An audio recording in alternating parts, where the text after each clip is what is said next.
என் உயிரினும் மேலான தமிழ் பெருங்குடி மக்களே, உங்கள் அனைவருக்கும் மேலரசம்பட்டு சண்முகத்தின் பணிவான வணக்கங்கள்.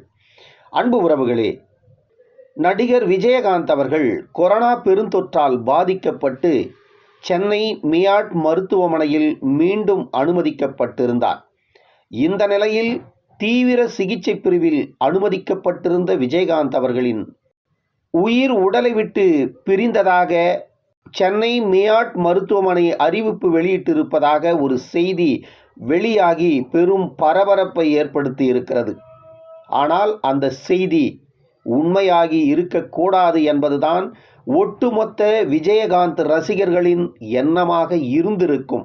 ஆனால் விஜயகாந்த் அவர்கள் மரணத்தை தழுவி இருக்கிறார் என்ற செய்திதான் இப்பொழுது பெரும் பரபரப்பை ஏற்படுத்தி இருக்கிறது.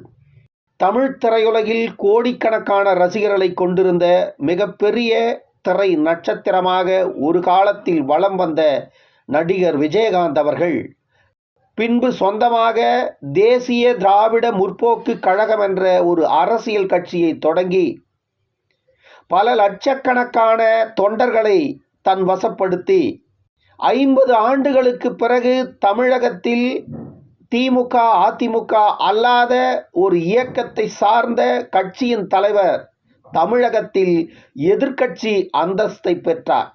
எதிர்க்கட்சி தலைவராக 5 ஆண்டுகள் தமிழக சட்டமன்றத்தில் பணியாற்றினார். அதே போன்று 2 முறை தமிழக சட்டமன்றத்தில் சட்டமன்ற உறுப்பினராகவும் பணியாற்றினார். அவருடைய கோடிக்கணக்கான ரசிகர்களுக்கும் அவருடைய அரசியல் கட்சியின் தொண்டர்களுக்கும் அவருடைய குடும்பத்தாருக்கும் இந்த நேரத்தில் நாம் நம்முடைய ஆறுதலை தெரிவித்துக் கொள்ளுவோம். நன்றி, வணக்கம் அன்பு உறவுகளே.